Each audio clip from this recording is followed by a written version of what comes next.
ආජිබාවන් සුබදවසක් කොවාටස් මතුනි. ලෝකයේ මිල අධිකම දේ මොකද්ද කියලා ඇහුවොත් ඔයා කියයි රත්තරන්. තවත් කෙනෙක් කියයි දියමන්ති. නමුත් රෝල්ස් රොයිස් කියන්නේ මිල අධිකම දෙයක් නෙතේ. මිලක් දනාගන්න බැරි පරිපූර්ණත්වයක්. අද අපි කතා කරන්න යන්නේ ලංකාවට මේකක් පමණක් තියෙන ලෝකයෙන් 35ක් පමණක් නිෂ්පාදනය කළ රෝල්ස් රොයිස් ෆැන්ටම් වෙසෙල්ලන් එඩිසන් නොතේ ඇතුළේ තියෙන සංගවයති අති දුර්ලභ රහස් 10ක් ගැනයි. මේක නිකම්ම වාහනයක් නෙවෙයි පාර යන කලාකාරයෙක් කියලා කිව්වොත් ඔබ නිවැරදි. ඉතින් ලෝක ප්‍රකට රෝල්ස් රොයිස් සමාගම විශේෂ නිර්මාණය කරපු ලෝකයේම මහා කෝටිපතියන් පවා පොර කෑව ඒත් වාසනාවන්තේ අතලොක්සුර විතරක් ලැබුණ මේ රෝල්ස් රොයිස් පැටර්න් මෙරිඩන් අතේ ලංකාවේ එකම හිමිකරු වන්නේ ආරණ්‍ය සමූහ ව්‍යාපාර අධිපති ඩඩ්ලි සිරිසේන මහතායි. ඉතින් මේ වාහනේ පාරේ යනවා දකින එකත් පින්කමක් කියලායි කාර් බිස්සෝ කියන්නේ. ඇයි මේ කාර් එක මෙතරම් විශේෂ? මේක තුල තියෙන රාස් මොනවද කියලා ආද බිස්ම තුලින් කතා කරමු. ඉතින් රැඳෙන කියලා මතක් කරන මේ වටිනා වීඩියෝවේ අවසන් තප්පරේදී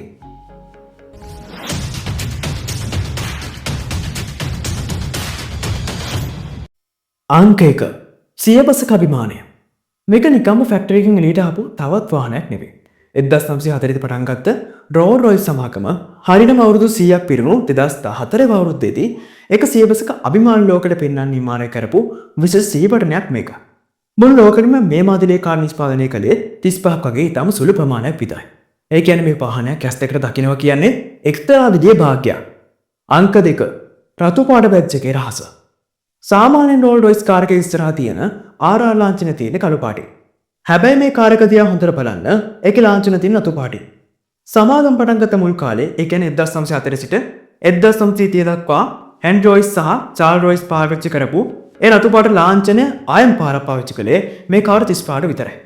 ඒක හරියටම සියවසක කලින් ලැබුණු අතීතයේ වර්තමානයට ගෙන්නන වගේ වැඩක්. අංක 3 රිදී දේවතාවරිය. බොනන්ටේ කුඩින් පියාපත් තියෙන දේවතාවිය. අනික් කාර්වල නිකම්ම මල නොබදන පාණේපලෙන් හසදී මේ කාර් එකේ රූපේ නෙලා තියෙන්නේ අඟල් ගානක් පටන ගමනක් තියෙන ඝන රිදී වලින්. ඒ විතරක් නෙවෙයි ඇයි හිටගෙන ඉන්න පාදම බටේට රතරම් මුත්තක් වගේම රාමුකුත් ඇදලා තියෙනවා. මේ අග 3ක පොඩි රවුපේ විතරක් සාමාන්‍ය වාහනයක මෙන්නට සමානයි කිව්වොත් ඔබ පුදුමතේ. අංක 4 මැනික් පාට. මේ කාර් එකට ගාලා තියෙන පාඩර කියන්නේ ඩාර්ක් කෝසන් කියලා. මේක මැජික් පාටක්. ඇයි දන්නවද?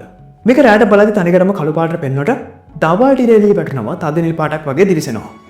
ඉතින් මේ පාට මේ ලෝකේ වෙන කිසිම රෝල්ස් රොයිස් කාර් එකකට ගන්නේ නැහැ. මේ සතවස්සන්වස්තර වලින් මේ මාදිරියේ විතරක්ම වෙන් කරපු විශේෂ ෆෝර්මැට් තමයි මේ කාර් රටේ උදලා තියෙන්නේ. අංක 5 දොරේ හංගපු ලක්ෂ ගානක කුඩය. ඉතින් වැස්ස බහින වෙලාවට එළියට බැස්සොත් තෙමෙනවනේ. ඉතින් මේ දොර ඇතුලේ රහස් කුකීරයක ලක්ෂ ගානක් පටන කුඩයක් හංගලා තිබොත් ඔබ පුදුම වෙනවද? ඉතින් විශේෂම දේ තමයි තෙත පිටින්ම කුඩේ දාලා පැහුවොත් ඇතුලේ තියෙන ෆෑන් වලින් කුඩේ ඉබේම වෙරිනවා. මේ කුඩේට හදලා තියෙන්නේ අභ්‍යවකාශ තාක්ෂණයට සමාන ටෙලිෆෝන් කියන ඩවපෙන් නිසා ලේසියෙන් වතුරට දෙන්නෙත් නැහැ. අංක 6 නොසෙල්වෙන රිම් එක. පාරේ අනිත් වාහන වල රෝද කැරකෙද්දී මැද තියෙන ලාංඡනේ කැරකෙනවනේ.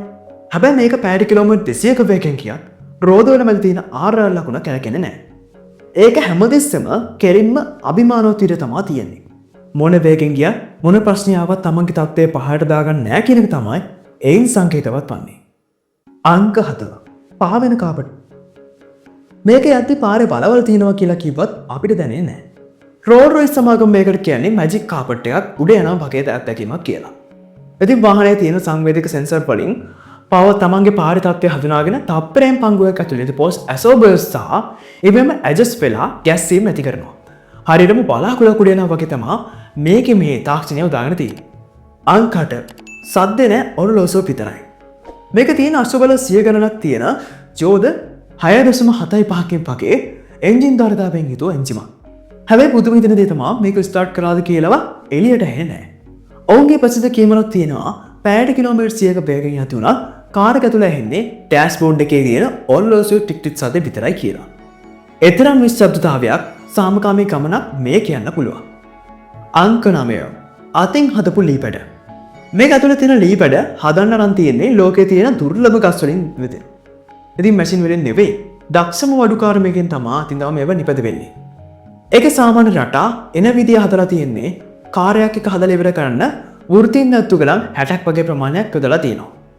ඉතින් මාස ගාණක් තිස්සේ සියුම්ම වැඩ කළා තමයි මේ කාර්යයේ ඒ නියමාන නිම කරන්නේ. මේක කාලයකට වඩා කලාකාරයක් නැත්නම් කලා නිර්මාණයක් වෙන්නත් හේතුවක් අන්න ඒකේ. අංක 10. කවදාවත් මිල අඩු නොවන වාහනයක්. සාමාන්‍ය අපි වාහනයක් ගත්තම දවසින් දෙකකින් ඒක වටිනාකම අඩු වෙනවනේ. හැබැයි මේ වගේ ලිමිටඩ් එඩිෂන් වාහනයක් හරියටම ඉඩමක් වගේ. පරණ වෙන්න මිල කෝටි ගණනින් වැඩි වෙනවා. මේක ලෝකෙම 35ක් නිසා ලෝකයේ ඕනම තැනක වෙන්දීසකදී මේකට හිතාගන්න බැරි ඉල්ලුමක් තියෙනවා. ඩැටසේසන මහත්තයා මේකට පියදම් කරන්න හැබැයි ඇත්තටම කළේ කවදාවත් පාරු නොපෙන තැබැන්ත ආයෝජනයක්. විශේෂ කරුණක් වන්නේ මේ වාහනය ගන්න ඩැටසේසන මහත්තයාට කීයක් පියදම් කරන්න නැද්ද නැත්නම් කීයක් පියදම් වෙන්නේ නැද්ද කියන එක. මේ වාහනේ 2004 දී රෝල්ස් රොයිස් සමාගම වෙළඳ පොළ නිකුත් කරනකොට එහි මූලික පියදමුනේ දල වශයෙන් ඇමරිකානු ඩොලර් 3,50,000ක් වගේ මුදලක්. ඒ කාලේ හැටියට මේක රුපියල් කෝටි 4ක් වගේ මිලක් වෙනවා. ඉතින් රෝල්ස් රොයිස් ප්ලැටිනම් එකකට වඩා රෝල්ස් රොයිස් ප්ලැටිනම් ප්ලැන්ටම් සෙනරි එඩිෂන් එකක් ඩොලර් 30,000ක් 40,000ක් වගේ වැඩි මිලකට තමයි ආලෙවි වුණේ. සාමාන්‍යයෙන් අවුරුදු 20ක් පරණ වාහනයක මිල වහිනවනේ. සාමාන්‍ය 2004 දී රෝල්ස් රොයිස් ප්ලැටිනම් එකක දැන් මිල ඩොලර් 80,000කට විතර වගේ ගිහිලා තිබ්බා. හැබැයි මේක සෙනරි එඩිෂන් එකක් හිතා කතාව වෙනස්. මේ වාහන 35ක් විතරක් තියෙන නිසා මේවා සැලකෙන්නේ එකතු කරන්න අන්ගේ අයිතම විදියටයි. ඒ නිසා මේක මිල බහින්නේ නැහැ. 2016 විතර මේ මාදිලි කාර් එකක් වෙන්දීසියේදී ගෝල්ඩන් කම්පැනි එක ඩොලර් 3,85,000කට ඒ කියන්නේ ලංකාවේ මුදලේ කෝටි 11කට අධික මුලකට බදු රහිතව මිලදී ගත්තා. ඉතින් ඩඩ්ලිසිරිස් මහත්තයා මේ වගේ වාහනයක් ගද්දී ඒකේ වටිනාකම තීරණය වෙන්නේ ලංකාවේ පනන වාහන බදුත් එක්කයි.